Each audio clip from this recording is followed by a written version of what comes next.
지금 부모님 집 한 채 물려받으면 세금 폭탄 맞는다고 생각하시나요? 그런데 2024년부터 상황이 완전히 달라졌습니다. 오히려 급하게 증여했다가 세금을 더 내는 사람들이 나오기 시작했습니다. 특히 자녀가 2명 이상 있는 가정이라면 지금부터는 무조건 증여 공식이 깨질 가능성이 커졌습니다. 그리고 이 변화는 앞으로 한국 부동산 시장과 자산 이동 방식까지 바꿔놓을 수 있습니다. 사실 한국 사람들은 오래전부터 같은 생각을 해왔습니다. 살아있을 때 미리 증여해야 세금을 줄인다. 그래서 부모들은 아파트를 자녀 명의로 바꾸고 현금을 나눠주고 배우자에게 재산을 넘기는 전략을 많이 사용했습니다. 왜냐하면 기존 상속세 구조가 너무 무거웠기 때문입니다. 공제는 적었고 세율은 높았습니다. 특히 서울 아파트 가격이 급등하면서 평범한 중산층도 상속세 대상이 되는 일이 늘어났습니다. 예전에는 강남 빌딩 부자 이야기였지만 이제는 은퇴한 부모가 가진 아파트 한 채 때문에 자녀들이 세금 걱정을 하는 시대가 된 겁니다. 그런데 여기서 중요한 사실이 있습니다. 정부가 상속세 제도를 크게 손보기 시작했다는 겁니다. 많은 사람들이 아직 예전 방식대로만 생각하고 있습니다. 그래서 오히려 잘못된 증여 전략으로 손해를 보는 경우가 늘어나고 있습니다. 실제로 이런 사례가 있습니다. 20년 전에 2억 원에 산 아파트가 현재 12억 원이 됐습니다. 부모는 지금 빨리 증여해야 세금 아낀다는 말을 듣고 자녀에게 증여를 했습니다. 자녀는 증여세를 냈습니다. 그런데 몇 년 뒤 집값이 조금 더 올라 13억 원에 팔게 됩니다. 문제는 여기서 발생합니다. 자녀 입장에서는 12억에 받은 집을 13억에 판 거니까 1억 차익이라고 생각했습니다. 하지만 세법은 그렇게 계산하지 않았습니다. 부모가 원래 샀던 가격인 2억 원을 기준으로 계산해버립니다. 즉 양도 차익이 무려 11억 원으로 잡히는 겁니다. 결국 증여세도 내고 양도세도 크게 내는 상황이 발생합니다. 하지만 대부분 사람들은 이 구조를 잘 모릅니다. 반대로 어떤 가족은 증여를 서두르지 않았습니다. 그리고 개정된 상속공제를 적용받아 상속세를 거의 내지 않았습니다. 같은 집인데 누구는 세금을 크게 줄였고 누구는 더 많이 냈습니다. 차이는 단 하나였습니다. 세법 변화 흐름을 이해했느냐입니다. 상속세 공제가 엄청나게 커졌습니다. 예전에는 자녀 1인당 상속공제가 5천만 원 수준이었습니다. 하지만 이제는 5억 원까지 확대되는 방향으로 바뀌고 있습니다.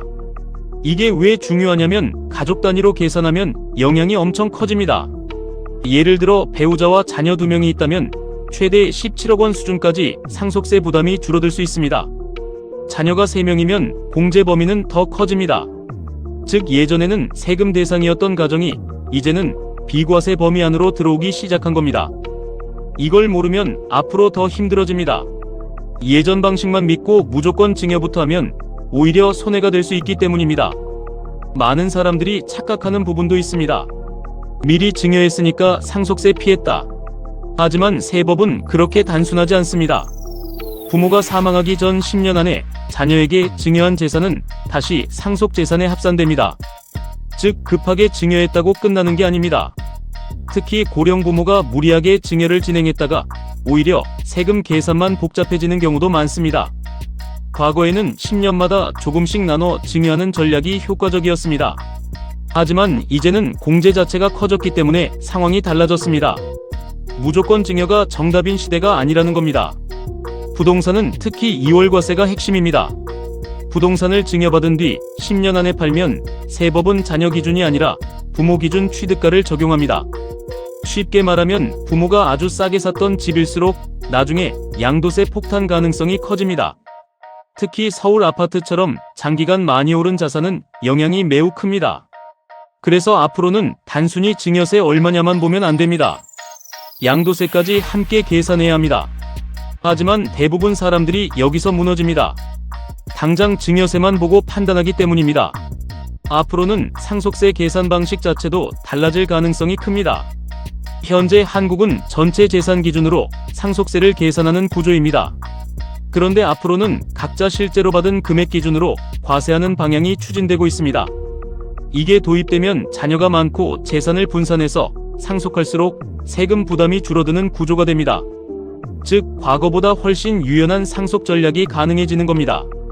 특히 중산층 가정에 유리한 방향으로 변화할 가능성이 큽니다. 그리고 정말 중요한 부분이 하나 더 있습니다. 상속세가 없어도 신고는 반드시 해야 합니다. 어차피 세금 안 나오는데 신고 왜 해? 이렇게 생각하는 분들이 많습니다. 그런데 신고를 안 하면 나중에 집을 팔 때 문제가 생깁니다.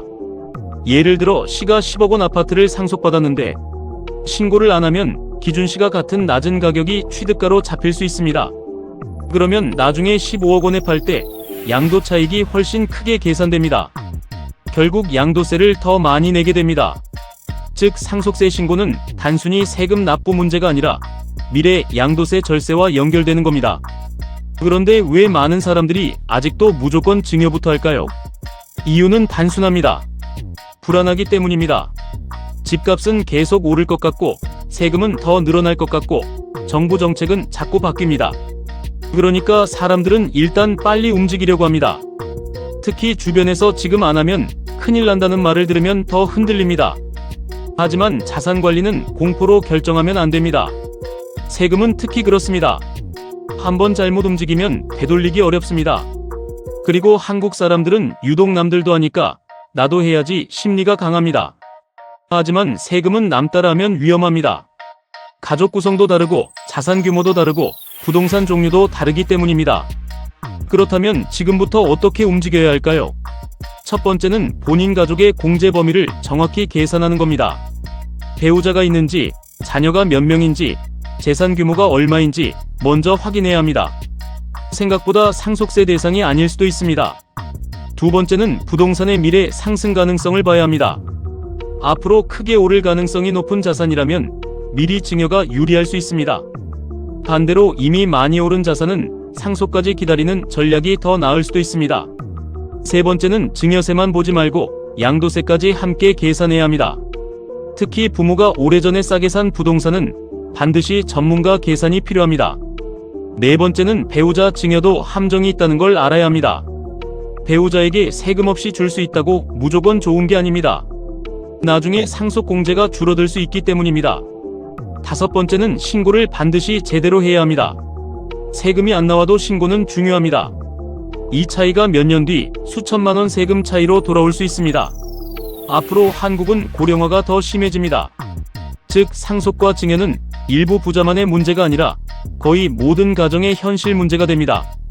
특히 서울 집값이 높은 상황에서는 평범한 중산층도 상속 전략을 고민해야 합니다. 하지만 대부분 사람들은 아직도 우리 집은 부자가 아니니까 상관없다고 생각합니다. 바로 여기서 차이가 벌어집니다. 아는 사람은 미리 준비하고 모르는 사람은 세금과 갈등 문제를 한꺼번에 맞게 됩니다. 그리고 앞으로는 단순히 돈이 많은 사람이 아니라 세금 구조를 이해한 사람이 유리해지는 시대가 될 가능성이 큽니다. 정리해보겠습니다. 2024년 이후 상속세 제도는 큰 변화를 맞고 있습니다.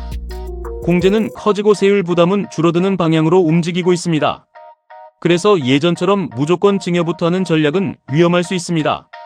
특히 부동산은 증여세와 양도세를 함께 봐야 합니다. 그리고 상속세가 안 나와도 신고는 반드시 해야 합니다.